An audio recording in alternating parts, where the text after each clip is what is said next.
Bendiciones para cada uno de ustedes. Para mí es un gusto saludarles nuevamente y darles la bienvenida a una edición más de Reavivados por su palabra.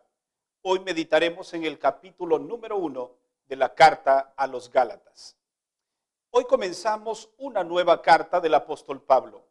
En ella presenta los méritos de Cristo como suficientes para salvar a la humanidad.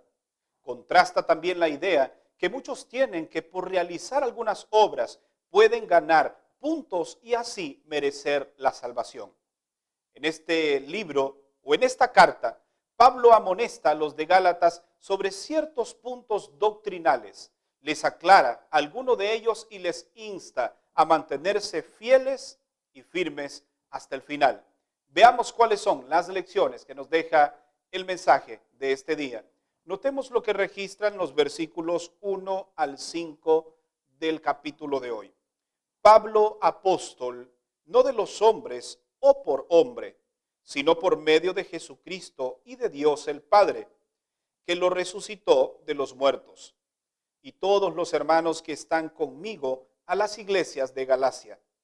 Gracia y paz a vosotros de nuestro Padre y nuestro Señor Jesucristo, que se dio a sí mismo por nuestros pecados para librarnos de este presente siglo malo, conforme a la voluntad de nuestro Dios y Padre. A Él sea la gloria por los siglos de los siglos. Amén. De esta manera, Pablo comienza su carta. De entrada, nos presenta dos temas fundamentales. El primero, la resurrección, contrastándola contra la enseñanza que practicaban los saduceos, que no creían en la resurrección. Y el segundo gran tema que presenta Pablo al inicio es a Jesús como la solución para todos nuestros pecados. Notemos que Pablo nos da algunas lecciones importantes en estos primeros versículos, en tan solo el saludo. La primera es que no hay otro evangelio, pero el que Pablo les había predicado se estaba pervirtiendo por otras personas. Otra lección que Pablo nos presenta es que ningún ser celestial tiene derecho a modificar el mensaje que ya ha sido presentado a los hermanos de Galacia. La tercera lección es que hay una maldición sobre todos aquellos que quieren pervertir el mensaje que Pablo les había enseñado.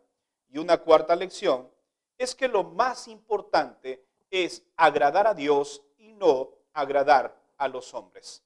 Notemos lo que registran los versículos 6 y 7, porque aquí presenta Pablo prácticamente el tema medular por el cual escribe esta carta. Me maravillo de que tan pronto abandonaron lo que a quien os llamó por la gracia de Cristo, os padecéis otro evangelio. No es que haya otro, sino que algunos os perturban y quieren pervertir el evangelio de Cristo. Aquí podemos ver entonces que Pablo demanda contra aquellos que estaban enseñando un evangelio diferente. Y como dice Pablo, no es que sea un evangelio diferente, sino que este evangelio estaba siendo pervertido por aquellos que maliciosamente estaban torciendo las escrituras. Como podemos ver, Pablo también, al igual que en otras cartas, presenta su llamado, su ministerio, su apostolado, y siempre declara que no es un apóstol por mandato de hombre, sino porque Dios así lo quiso. Es por eso que Pablo se defiende ante aquellos que están dudando de su llamado. Y él utiliza argumentos poderosos en favor de su ministerio. Vamos a mencionar al menos 5 de ellos. El primero es que él había recibido revelaciones de parte de Dios, según el verso 12. El segundo argumento es su cambio de conducta. Pablo pasó de ser un perseguidor ahora a ser parte de la iglesia a la que él perseguía, según el verso 13. Un tercer argumento es su celo por las cosas sagradas, según el versículo 14. De todos mis contemporáneos, dice Pablo, yo soy el más celoso de las costumbres de mis padres. Un quinto argumento es su llamado. Y según el versículo 15, Pablo dice que fue llamado desde el vientre de su madre. Y un quinto argumento es su testimonio. Y como muchas personas lo avalan, lo creen y lo observan y se dan cuenta que Pablo, donde quiera que iba, tenía un buen testimonio, según el versículo 23. Para finalizar, quiero llamar tu atención a lo que Pablo está haciendo con los hermanos de Galacia.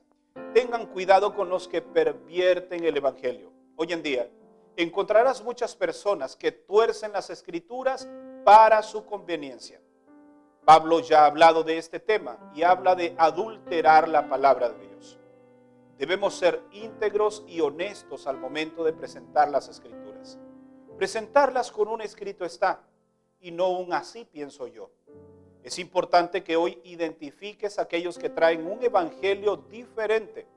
¿Cómo hacerlo? ¿Cómo distinguir lo verdadero de lo falso? Solo existe una manera: que tú conozcas perfectamente la verdad. Y no la encontrarás si no es en la palabra de Dios.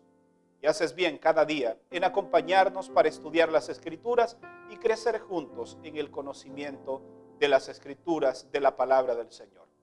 Así que Gálatas comienza de esta manera y nos dejará sin duda lecciones valiosas sobre los siguientes capítulos que estudiaremos.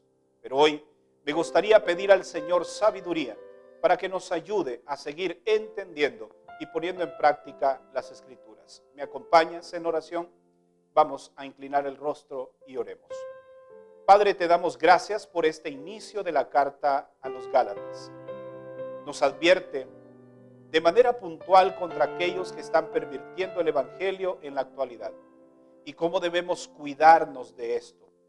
No existe manera si nosotros no escudriñamos las Escrituras. Danos sabiduría para saber entender, comprender e identificar a aquellos que vienen con un evangelio diferente al que está en las Sagradas Escrituras. Bendícenos y gracias porque hoy, una vez más, has hablado a nuestros corazones. En el nombre de Jesús oramos. Amén. Gracias por habernos acompañado en la meditación de este día. Recuerda que mañana estaremos nuevamente aquí para una edición más de Reavivados por su palabra. Que Dios te bendiga.